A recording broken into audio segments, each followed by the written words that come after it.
It all started with a ticket. Not just any ticket, this one had no barcode, no printed film name, and no time. Just one phrase stamped in metallic ink across its black surface. Admit one. After midnight only. For Caleb Marsh, a quiet 19-year-old, student with a half-dead social life and a fascination with abandoned places. The ticket wasn't a mistake, it was an invitation. He'd found it stuck between two ancient volumes at Midnight Tomes, a used bookstore near his community college. He hadn't been looking for anything special, just something creepy for a Halloween. What he found instead was something no one should have found. The owner of the shop, a hunched woman with foggy glasses and thick red lipstick, hadn't said a word when he brought it to the counter. Her eyes had lingered on the ticket for a second, too long before sliding it into the paper bag without scanning it or even asking. Caleb had shrugged it off, assuming it was some promotional gimmick. It wasn't. That night, curiosity kept him awake. At 12:01 a.m., he found himself pacing his room, holding the ticket under his desk lamp. He flipped it over. Nothing. No address, no theater name. Just that single line in cold silver lettering. Then the streetlight outside his window flickered.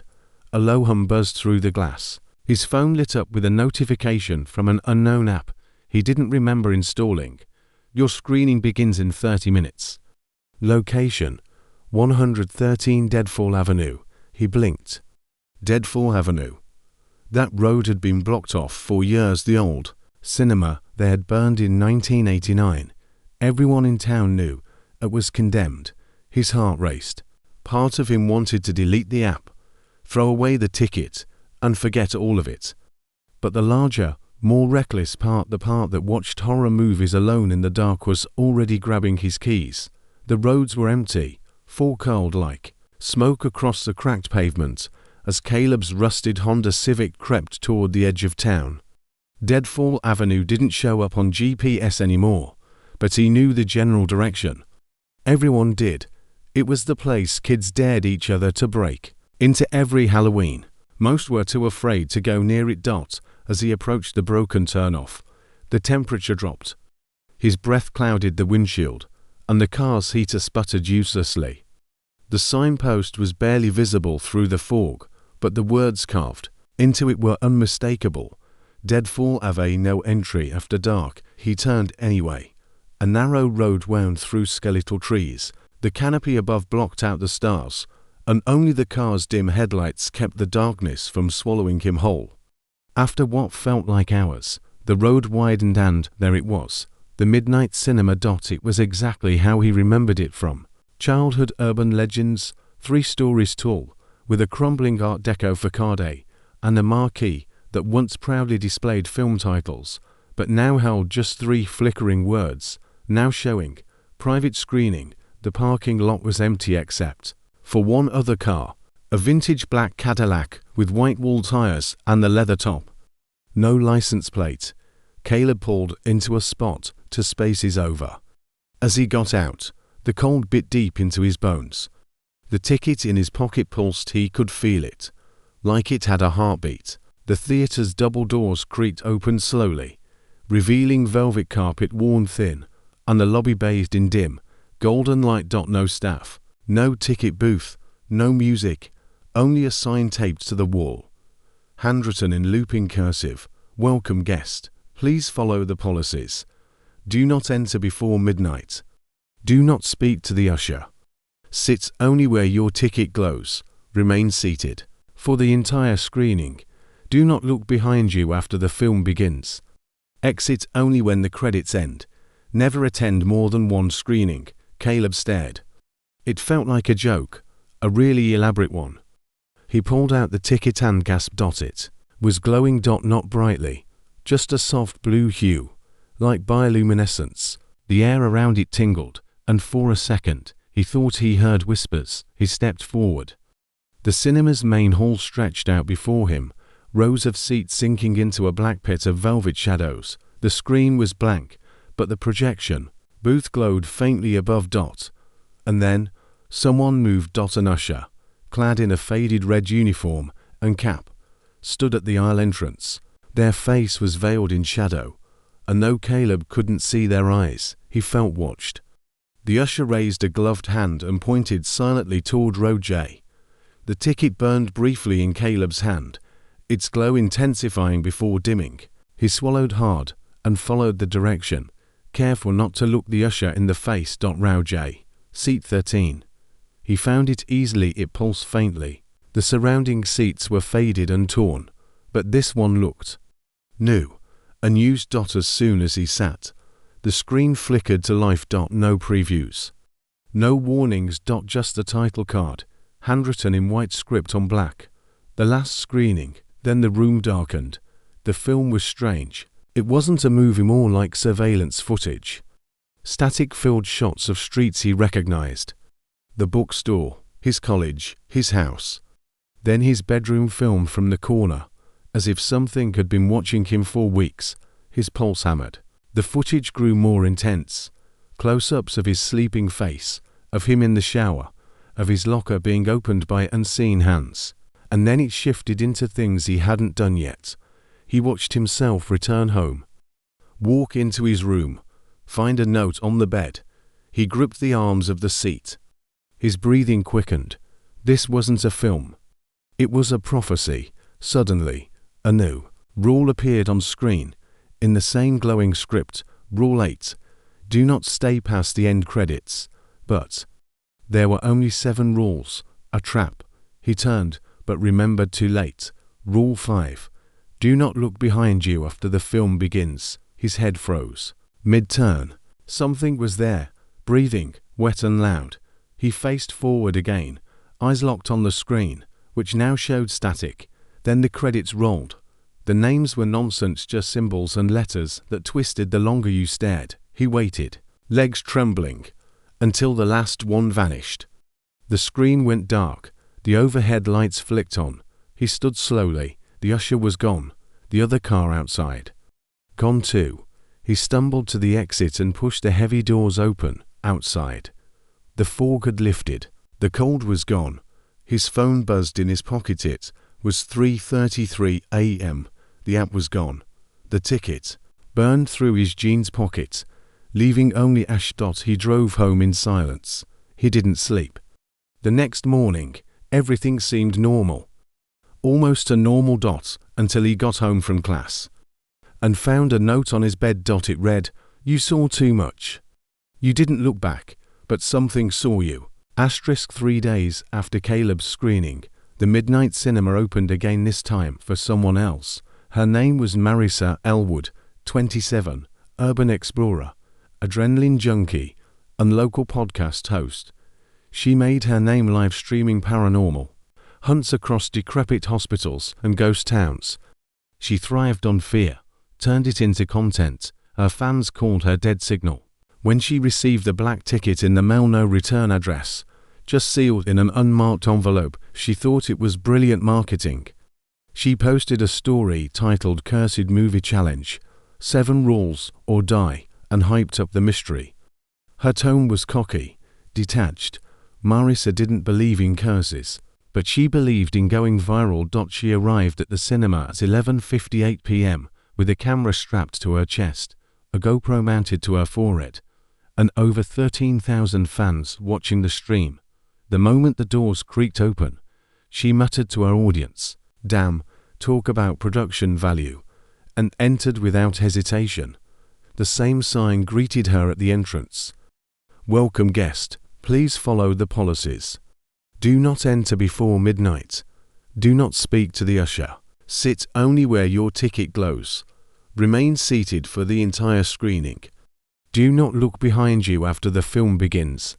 Exit only when the credits end. Never attend more than one screening." The camera caught everything: the decaying velvet, carpet, the moth-eaten curtains, the marquee still flickering with private screening. Her ticket began to glow faint blue. The audience saw it. The chat exploded. "That's sick. FX budget's wild. I bet it's AIL projection stuff." Marissa followed the glow to row K, seat 9, just behind where Caleb had sat. Days before, the theater was empty, or seemed to be, when the usher appeared. The live chat began to panic. Who TF is that? That's not an actor. His face is ... blurry. Marisa whispered. Creepy, right? But didn't speak directly to the usher. She'd read the rules on her phone before arriving. It was part of the bit. Playing along with the haunted movie gimmick, the usher pointed silently toward her seat. She sat, the ticket still glowing, faintly until it dimmed to black dot as before. The screen flickered. The film was different this time. It started with her footage from earlier that day. Grocery shopping, her recording studio, her bedroom. Her face fell. This wasn't on my phone, she whispered. Then, the footage changed. It showed Caleb sitting 2 rows ahead, frozen, breathing hard. Then someone behind him, something behind him. Just out of focus. It leaned closer, invisible to Caleb, but clear in the film, a dark, misshapen thing. A figure with skin like melted candle wax and limbs that twitched between frames. It leaned to Caleb's ear, but didn't speak. Then it turned. Toward the camera, toward Marisa, toward her audience. Stopped commenting. The live chat froze. Her screen glitched. She tapped the GoPro. Guys, you seeing this? Silence. Then Rule 8 flashed again. Do not stay past the end credits. Same as before, but this time, another rule emerged underneath it. Rule 9. Do not return, even if invited. Marisa gasped. That wasn't part of the printed policies, and the ticket in her lap began to glow again. Blue, then red. She stood up. The screen was still playing, now showing footage of her funeral. Closed casket, her mother sobbing, fans lighting candles at her door. It couldn't be real. She stepped into the island. The usher was waiting, still silent, still faceless, but this time, it shook its head, slow, disapproving. Marisa backed away.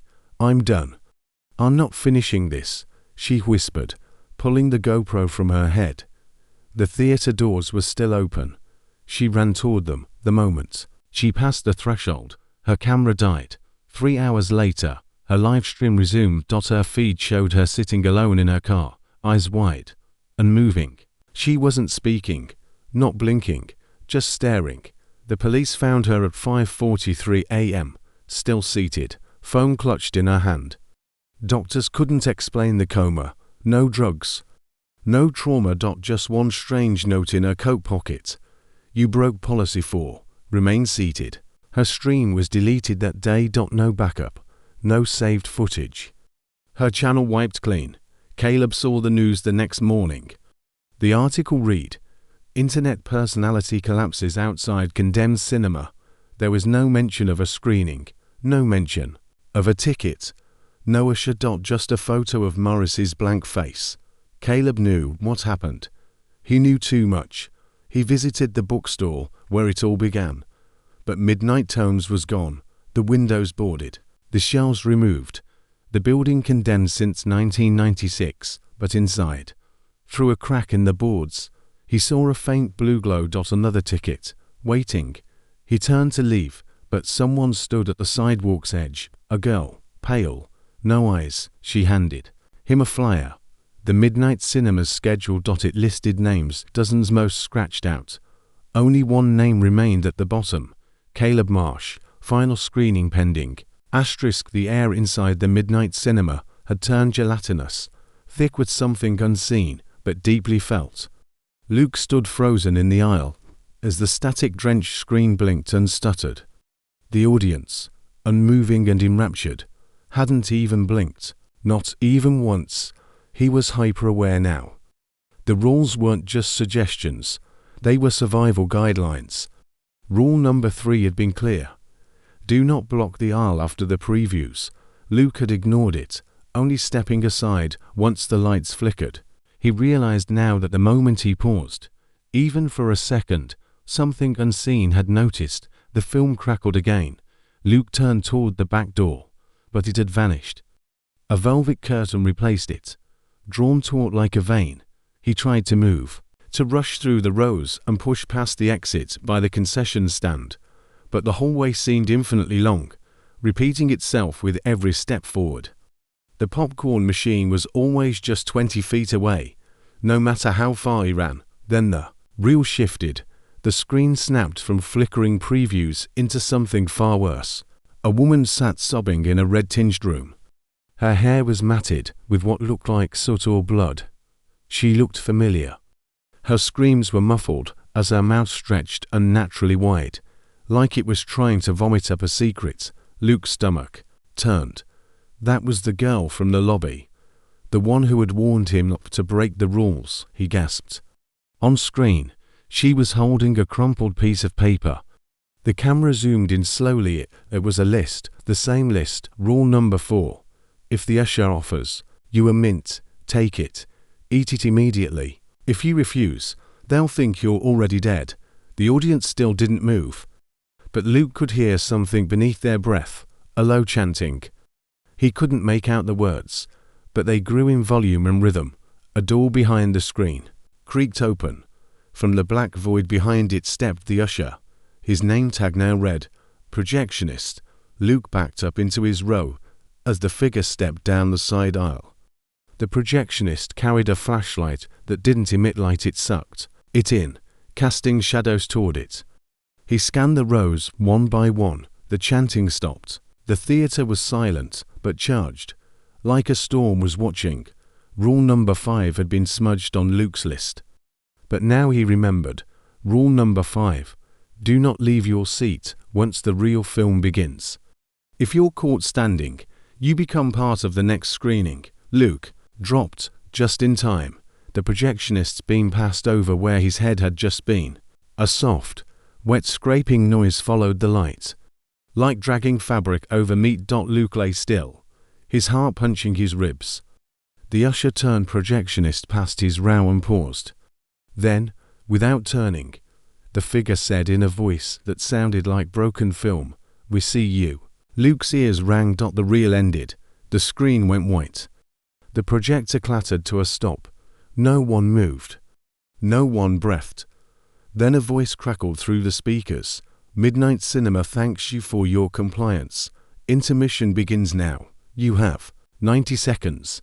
The audience stood up in unison, blinking for the first time. Luke remained curled on the floor. If he stood up, he wasn't sure he'd remember how to be human anymore. Someone tapped his shoulder. He flinched and looked up. It was the girl, the one from the screen. Her mouth was stitched shut, her eyes pleading. She handed him something cold and metallic.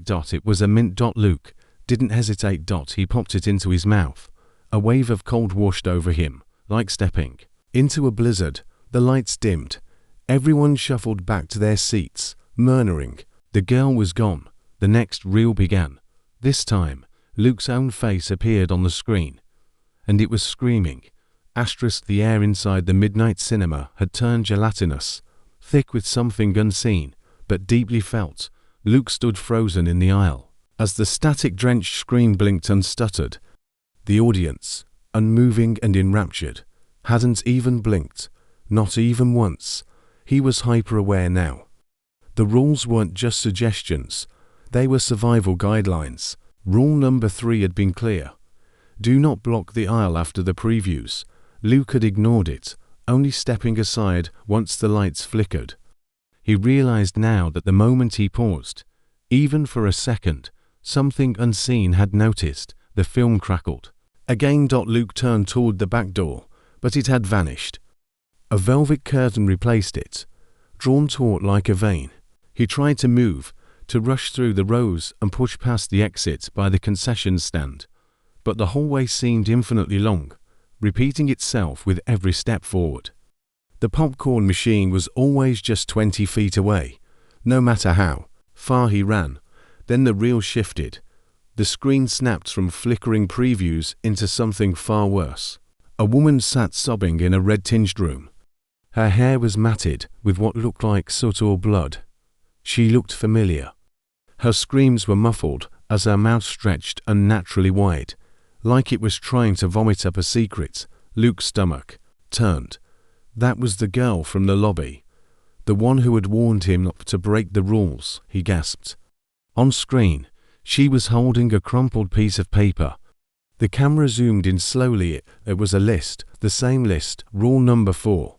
If the usher offers you a mint, take it. Eat it immediately. If you refuse, they'll think you're already dead. The audience still didn't move. But Luke could hear something beneath their breath, a low chanting. He couldn't make out the words, but they grew in volume and rhythm.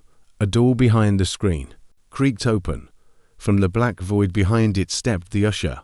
His name tag now read, Projectionist. Luke backed up into his row as the figure stepped down the side aisle. The projectionist carried a flashlight that didn't emit light, it sucked it in, casting shadows toward it.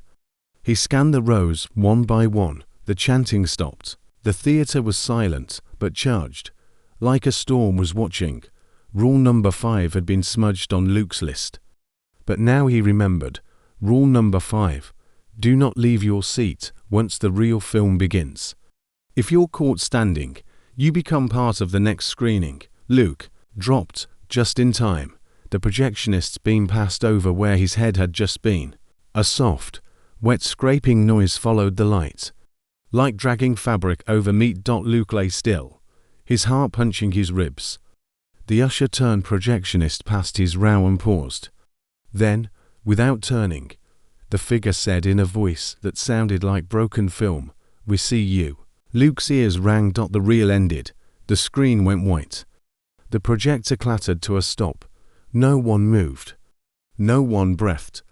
Then a voice crackled through the speakers. Midnight Cinema thanks you for your compliance. Intermission begins now. You have 90 seconds. The audience stood up in unison, blinking for the first time. Luke remained curled on the floor. If he stood up, he wasn't sure he'd remember how to be human anymore. Someone tapped his shoulder. He flinched and looked up. It was the girl, the one from the screen. Her mouth was stitched shut, her eyes pleading. She handed him something cold, a metallic. It was a mint. Luke didn't hesitate. He popped it into his mouth. A wave of cold washed over him, like stepping into a blizzard. The lights dimmed. Everyone shuffled back to their seats, murmuring. The girl was gone. The next reel began. This time, Luke's own face appeared on the screen. The screen blinked violently, as if trying to force its way into Luke's vision. He was still shaking, the mint dissolving slowly on his tongue like ice melting in a furnace. Around him, the audience had returned to their seats. Not a word was exchanged. Every movement was deliberate. No one looked at one another. Luke stayed low until the flickering calmed, then pulled himself back into his seat. The cushion, warm and damp, pulsed faintly. As though it were alive, he resisted the urge to jump up again. Rule number 5. He knew better now. The reel spun again. But this time, the film wasn't showing a movie.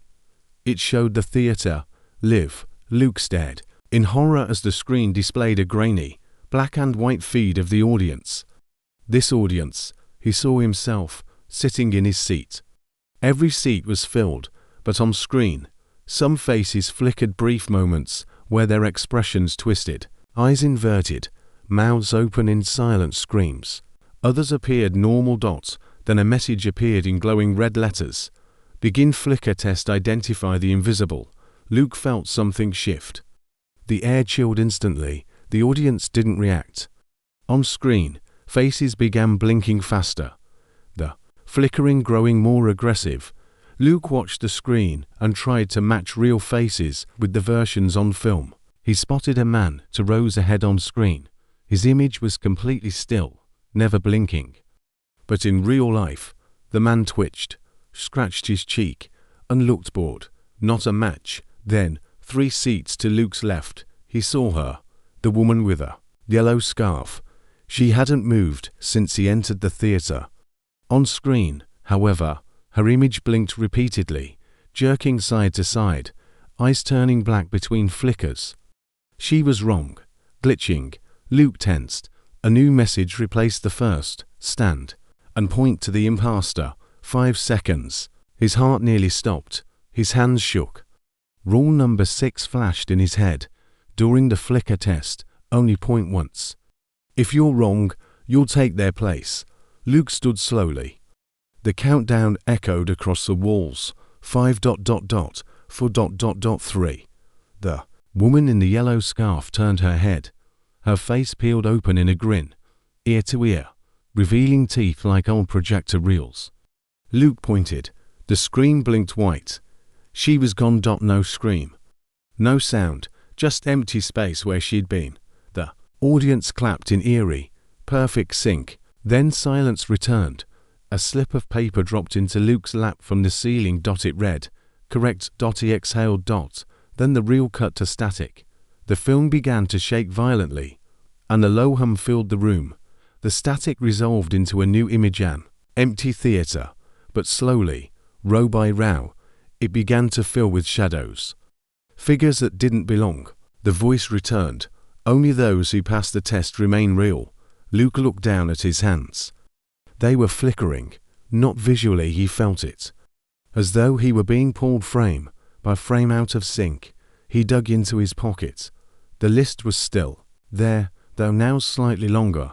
Another rule had appeared in shaky, handwritten ink. Rule number 7. Never look into the projector lens. If you do, it will see you back. Luke looked toward the back of the room. The booth door was open. Light poured through it in jagged, flashing bursts. Someone else in the audience stood up. A kid, maybe 12. He turned toward the booth. Don't. Luke hissed. Too late.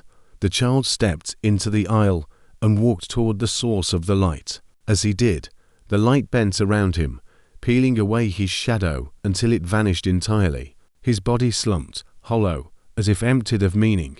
Then the lights went out. The next reel began. Luke prayed he wasn't in it. The reel began again, but something was wrong. The lights didn't dim completely this time. They fluttered like a dying candle, flickering between on and off in erratic pulses. Each time they surged, the faces in the crowd looked different, older, more stretched, as if they were being worn thin by whatever was watching the screen. Luke sat still in his seat, heart racing. The girl had vanished. The mint's lingering chill coated his mouth like a protective film, but even that felt like it was melting. His breath fogged in the open air, as if he was sitting outside in Windsor. He glanced down at the mint wrapper, now resting on his lap. Something was scribbled on it, in red. The next test is sight. Do not blink during the flicker test. As if summoned by the words, the screen erupted in a pulsating strobe. Images flashed one after another. People he didn't recognize, rooms he'd never been in. A large creature pressed against the projection glass, its eye bulbous and watching. Luke's eyes stung. The instinct to blink was overwhelming. The rest of the theater watched silently, their pupils massive, absorbing every light and shadow. A woman rose ahead, let out a strangled moan, her eyes drying up. She blinked. The moment her eyelids touched, her body collapsed inward, like crumpling paper. A crackle of static swallowed her scream. And then she was gone, just a dark, empty seat where she had been. Luke clutched the armrests, eyes wide, unblinking. The film kept flashing. Rule number 6. If you blink during the flicker test, your mind is erased. Your body becomes a recording device. A new reel will need storage. He began counting in his head. 1,000 to -1,000. Each second stretching longer, heavier. His eyes ached. Tears streamed down his cheeks, but he refused to shut them. Then the screen went black. No sound, no flicker, just a solid, suffocating stillness. He blinked. The light snapped on. He was alone in the theater.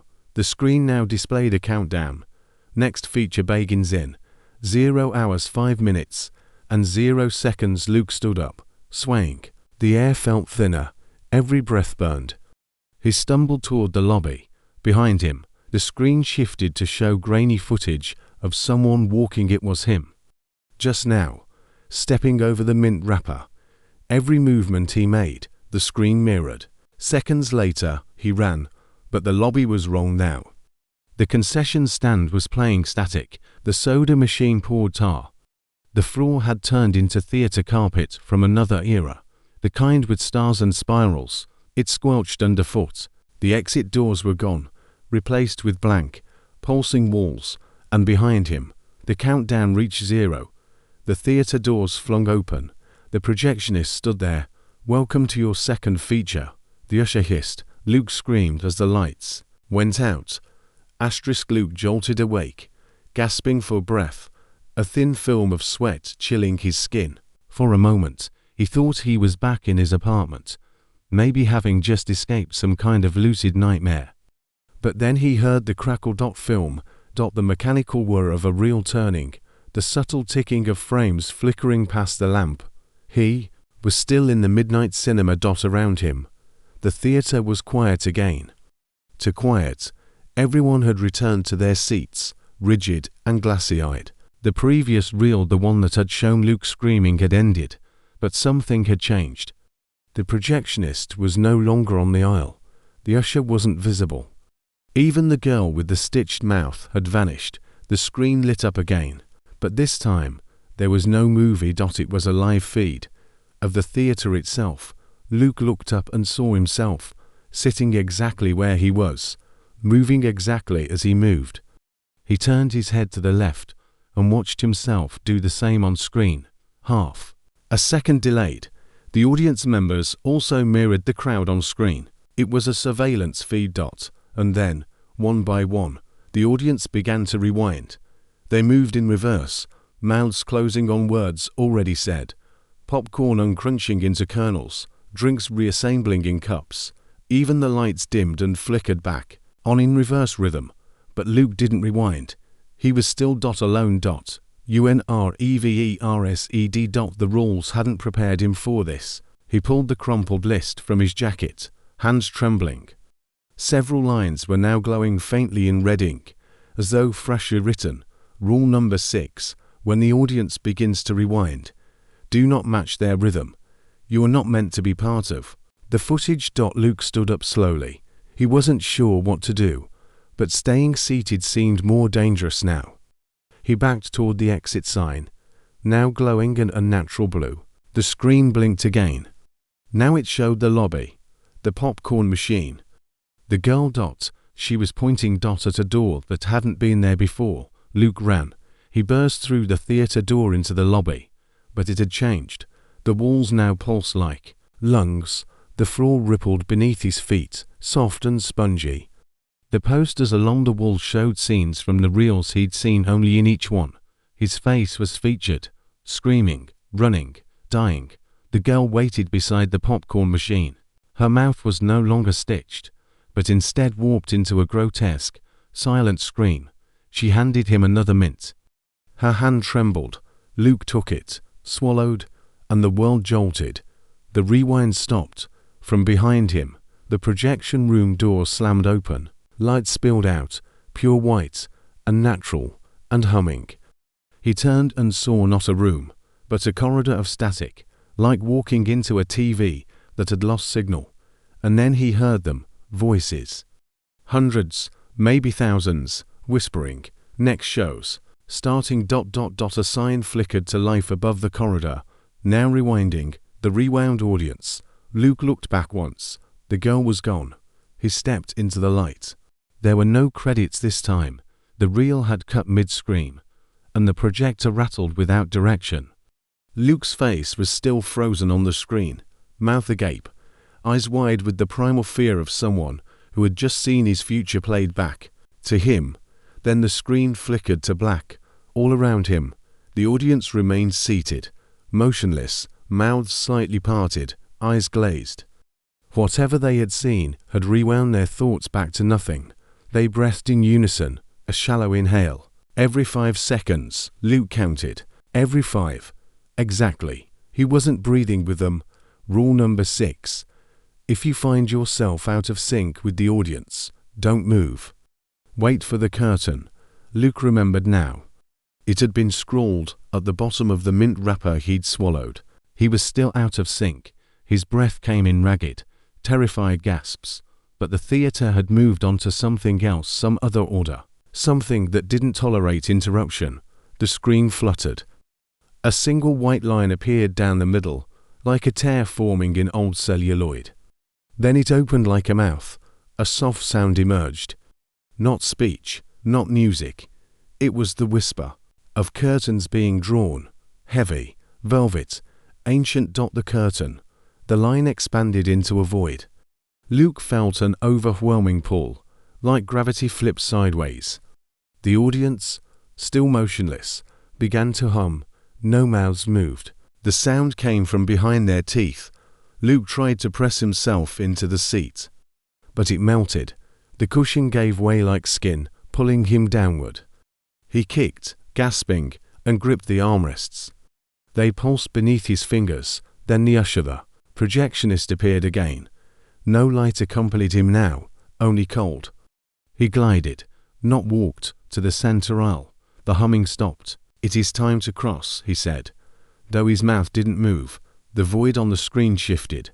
Shapes inside it writhed, vaguely human, but too tall, too thin. They moved like someone had folded a person the wrong way and taped them together with shadows. The projectionist turned and looked directly at Luke. "You broke Rule 7. Luke didn't remember Rule 7. You watched the screen during intermission. His mind reeled. Had he? The white noise, the mint, the girl. The projectionist stepped aside. Enter, or be unspooled. Luke stood on legs he no longer trusted. The audience began counting in unison. 1. He stepped into the aisle. 2. The screen grew larger, swallowing sound. 3. He took a breath and stepped forward, into the screen. The moment his foot crossed the threshold, the world flipped. There was no more theater, only halls of film strip, looping, alive. He floated through reels that replayed the same scene again and again. A boy entering the theater, a mint, a scream. A girl with stitched lips. Every loop had one difference. In one, Luke looked back. In another, he was missing a shadow. In one, he had no eyes. Rule 8 flickered on the wall. Once you crossed the curtain, you were part of the cast. He turned. Behind him, the girl was waiting, her mouth unstitched. Her voice echoed like static from the 1950s. "We need a new projectionist." Luke didn't scream this time. Luke's footsteps echoed hollowly as he moved through the endless corridors of film strips. The reels whispered secrets, their flickering frames looping over and over, capturing moments of terror and confusion from those who had come before. The air was thick with the smell of old celluloid and something metallic, something like blood. His breath came fast and shallow, each inhale cutting sharp in the silence. The girl with the unstitched mouth floated beside him, her eyes glowing faintly. "You're the new projectionist now," she said, her voice a blend of static and silk. "It's your turn to run the show." Luke shook his head, trying to deny it. "I don't understand. I just want to get out of here." She smiled, a cold, unnatural curve that stretched too wide for a human face. "No one leaves the midnight cinema. Once they enter the booth, you cross the curtain, you become part of the cast, forever." Ahead, a massive projection room loomed, its doors wide open. Inside, an ancient projector hummed, waiting. Luke could see reels piled high, each one labeled with a name, faces he recognized from his nightmares. "You'll be the one to choose who stays ... and who joins the next reel," the girl whispered. Luke stepped inside, the floor creaking beneath him. The projector began to spin, the reel snapping into place on its spindles. Images flickered on the far wall, scenes from the past screenings, the audience, the usher, the mint, the girl, the projectionist himself. Suddenly, the images shifted to show Luke seated in the theater, his face twisted in terror as shadows closed in around him. The audience's eyes were black holes, sucking in light and hope. A cold hand touched his shoulder. Luke whirled, but no one was there. The projector's light flared, blinding. When the glow faded, Luke was back in the theater, sitting in his seat. But something was different. The audience looked at him with hollow faces. The screen blinked, showing the rules once more. Rule 9. The projectionist controls the reel. Obey, or become the next story. Luke's heart pounded. He was trapped in the loop. And the film had just begun again. The murmurs of the silent audience pressed against Luke's mind like an unbearable weight. Their hollow faces reflected the flickering light of the projector, as if they were shadows tethered only to the screen's grim reality. Luke tried to speak, but his voice was swallowed by the oppressive stillness. The rules scrawled on his palm felt like chains, unbreakable and unyielding. His gaze darted toward the exit. It was there, or rather, it should have been. But the doors were gone, replaced by a wall of flickering film strips that seemed to crawl and slither like living things. Each reel shimmered with static, and faint screams echoed within them, the cries of those trapped before him. A sudden coldness seeped into the room as the girl stepped closer, her unstitched mouth parting in a hollow smile. "Every reel tells a story," she whispered, "and you, projectionist, must decide which ones survive." Luke's fingers trembled as he reached for the control panel. The buttons glowed dimly, waiting for his command. The weight of the decision settled heavily in his chest. Would he become the executioner of stories or find a way to break the endless cycle? As his hand hovered, the projector hummed louder, the reels spinning faster, casting grotesque shadows on the walls. Suddenly, the screen flashed white, and images flooded his vision. Faces of the lost, the cursed, the forgotten. They reached out with silent hands, begging for release. Luke's breath caught. The room spun. "Choose wisely," the girl intoned, "or be chosen." Luke's fingers brushed the cold metal of the projector's control panel, every button and lever alive beneath his touch. The humming rose to a fever pitch, a low mechanical growl vibrating through the floor and into his bones. The images on the wall shifted with disturbing speed, rewinding and fast-forwarding, scenes overlapping in chaotic bursts. He blinked against the glare of a particular reel. It showed a family, a mother, father, and two children, all laughing in a sunlit park. The joy was so vivid it hurt. Then the film abruptly flickered, twisting into a nightmare. The faces melted into grotesque masks, their smiles dripping like black ink. The children's laughter warped into shrieks. The parents' eyes turned to hollow voids. Luke staggered back, his heart pounding. The girl's voice cut through the static. "These stories were never meant to be watched. They are traps. The midnight cinema feeds on the forgotten, the lost souls who break the rules." He swallowed hard, resisting the urge to look away. The projector's light danced on his face, pulling him deeper into the reel. "You're not just a viewer anymore," she said. "You're the gatekeeper." Suddenly, the projector's reel spun wildly, and the room around him blurred. He felt himself falling into the film, swallowed by frames and grainy shadows. When the spinning stopped, Luke found himself standing in an endless theater, rows upon rows of empty seats stretching into darkness. A lone screen flickered on at the front, and the audience seats began to fill with shadowy figures, echoes of the lost, trapped in loops of torment. Luke's voice trembled. "How do I stop this?" The girl stepped forward, her eyes burning bright. "You don't. You keep the show running, or you become the next feature." A chilling silence followed. Luke looked down at the list in his hand. The words shimmered, revealing a new rule, Rule 10, "The show never ends. Neither does your role." The screen flickered again, showing his unterrified face, eyes wide with dread. Luke realized then that the midnight cinema was no place to escape. It was a place where stories never end. Luke's breath hitched as the flickering screen displayed his own face, frozen in a moment of horror. The rows of shadowy spectators around him moved forward in silent anticipation, their forms shifting like mist caught in a draft. He swallowed hard, clutching the list, the only connection to reality he still had. Suddenly, the theater shifted. The seats twisted into grotesque shapes, the floor beneath him melting into a pool of black film strip. It coiled around his ankles like a serpent, cold and unyielding. He tried to pull free, but the reels wrapped tighter with every struggle, binding him closer to the screen. The girl appeared beside him again, her stitched mouth now unraveling. into a wide, menacing grin. "Welcome to your final scene," she whispered, voice dripping with menace. "You hold the reel now. The fate of every soul here lies in your hands." Luke's heart pounded. The control panel before him blinked with an unholy glow.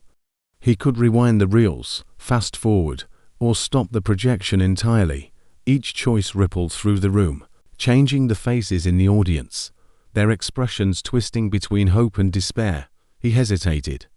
If he stopped the projection, would the torment end, or would the curse be unleashed on him? The screen flickered violently, showing flashes of memories he barely recognized, moments from his life, distorted and stretched, warped by the cinema's cruel grip. A voice echoed through the theater, low and resonant.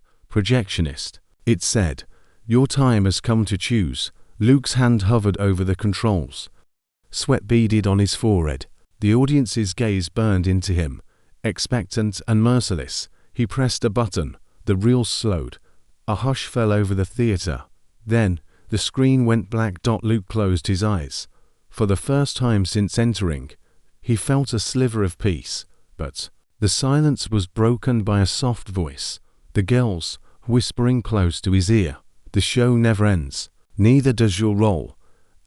Luke's eyes snapped open to darkness, but this time it was different. No flickering screen, no distant hum of projectors, just a heavy silence pressing him from all sides. He was lying flat on something cold and hard, his body aching as if he'd been trapped in that theater for centuries. Slowly, the world around him began to shift.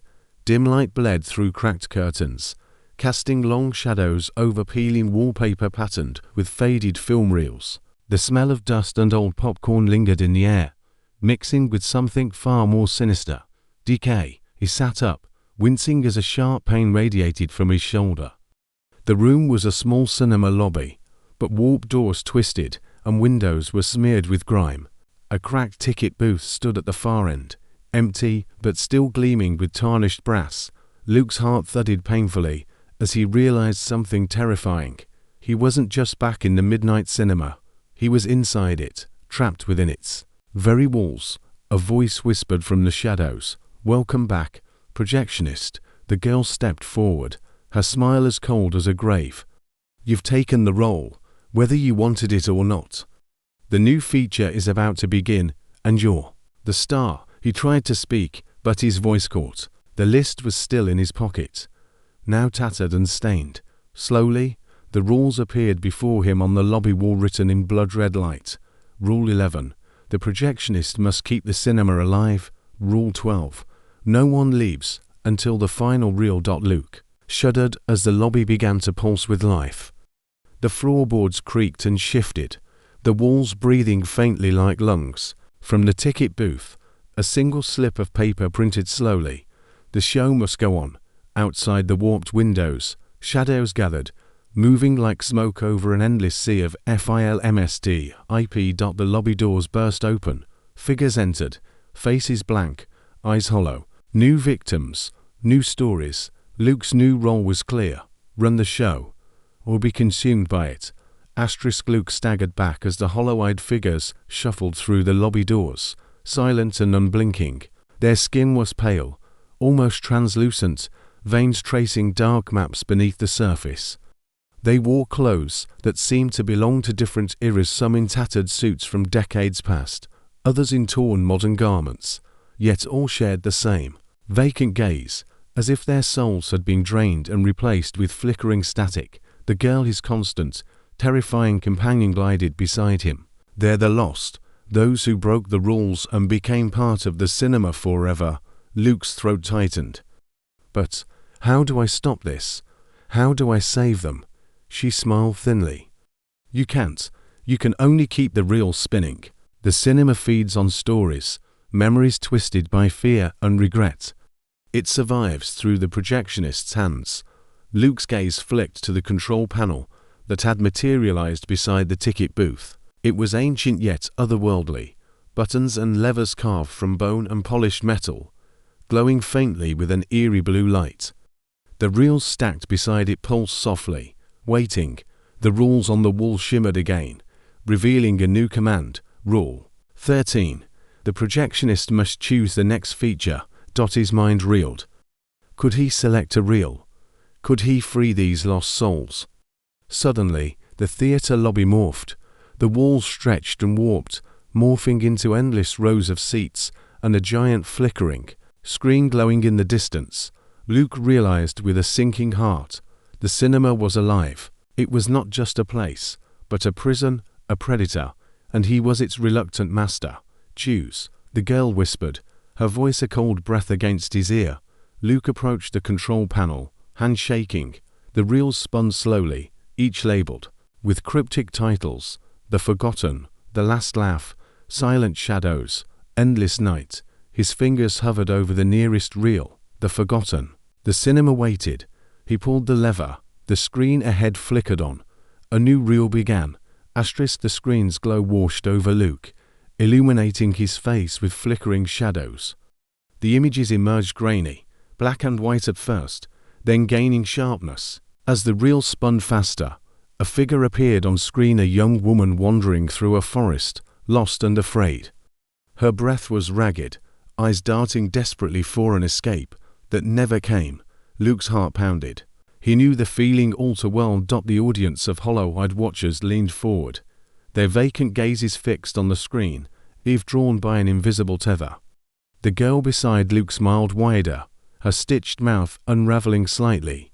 Each reel tells a story trapped in the cinema, she whispered, and once the reel starts, it cannot be stopped. The story becomes reality here. Luke felt the weight of the control panel beneath his hands. The levers and buttons weren't just controls, they were chains. Pull one wrong lever, and an entire soul could be lost forever. Suddenly, the screen flickered again, and the young woman on film stopped moving. She looked directly into the camera, eyes pleading. Luke felt a chill as she spoke, her voice echoing through the lobby. "Help, Emmy." The crowd murmured softly, voices like static whispers. Luke swallowed hard. Was this a plea for rescue, or a trap? The girl leaned closer. The projectionist chooses who lives, and who becomes the next feature. The screen shifted, showing names beneath the woman. Anna, missing, last seen near the old cinema. Luke's fingers clenched the panel. The cinema was not just a trap, it was a cycle. Every lost soul became part of its endless story. He took a deep breath, ready to make the next choice. The air around Luke thickened with an oppressive silence as the reel rolled on. Anna's story flickered in monochrome, frames a tapestry of desperation and slow, creeping dread. She was alone, chased by shadows that had no clear form, but left unmistakable marks of terror. Broken branches, whispering whines, and the distant echo of footsteps that never belonged to anyone living. Luke felt the weight of her gaze, pleading, accusing, desperate to be seen.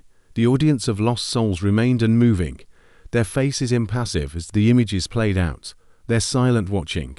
A haunting reminder of the cinema's relentless appetite. Choose wisely, the girl's voice rasped. The cinema remembers every decision, every flicker of hesitation. It punishes the weak. Luke's hand trembled over the controls. The reel spun, each whispering a tale of loss, betrayal, or madness. He saw titles like The Silent Watcher, Echoes of the Forgotten, and The Last Frame. Every choice felt like a noose tightening around his own fate. He pulled the lever slowly. The screen blazed with light. Suddenly, the lobby walls faded, replaced by a winding path into darkness, a corridor of flickering film strips that seemed endless. Luke stepped forward, the audience vanishing into shadows behind him. Ahead, a new screen illuminated a figure, himself trapped in a never-ending loop of fear and despair. The girl's whisper echoed, chilling and absolute. The show never ends, projectionist. Neither does your torment. Luke swallowed his fear, heart pounding.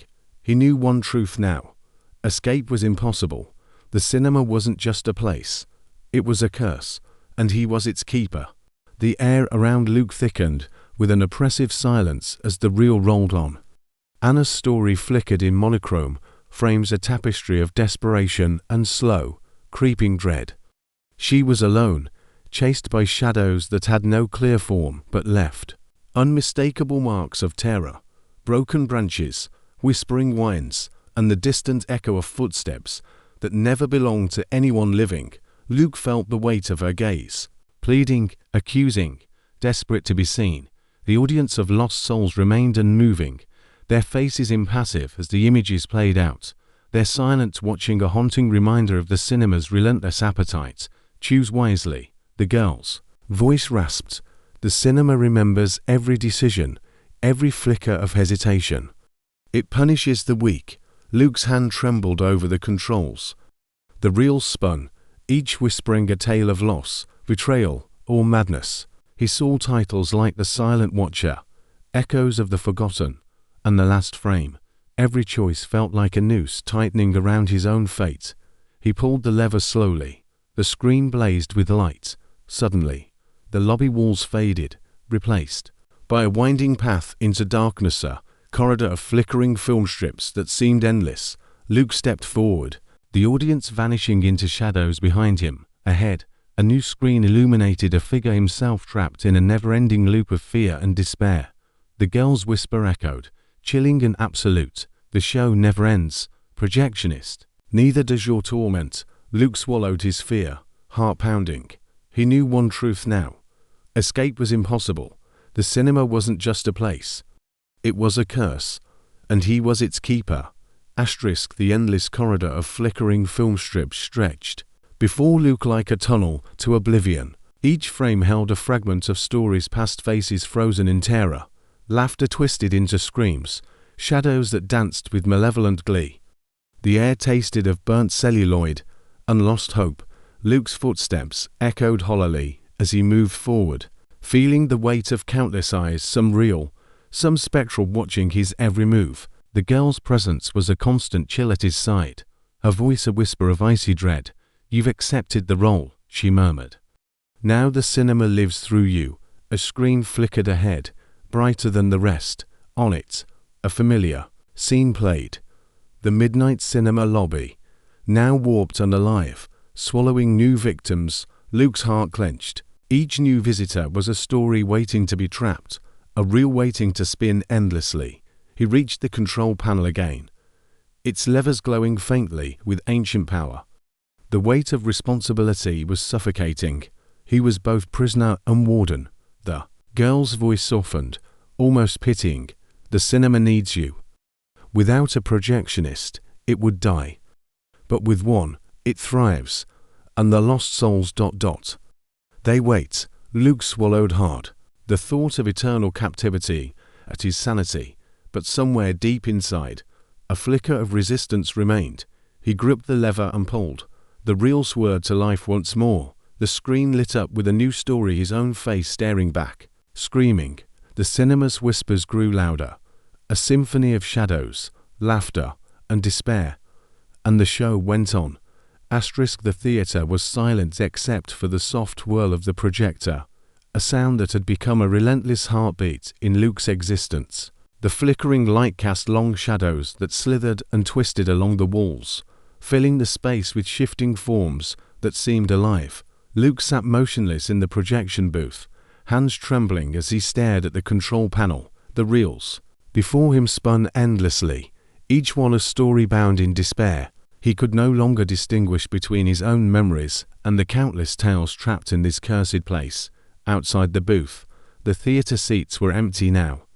The audience had vanished or perhaps merged with the shadows, becoming part of the cinema itself. The girl appeared beside him, her eyes glowing faintly in the dim light. "It's time," she whispered. "The final credits are rolling." Luke swallowed hard. The weight of his decisions bore down on him. Each choice had led here, to this moment of reckoning. The screen flickered to life, showing a montage of faces, lost souls, past projectionists, victims who had vanished into the reels. Their eyes pleaded for release, their voices silent, but full of sorrow. The rules appeared once more on the screen, glowing with an otherworldly light. Rule 14. The projectionist's fate is sealed with the final credit. Rule 15. Only the story that completes the reel can break the cycle. Luke's breath caught. Was there a way out, a way to end the nightmare?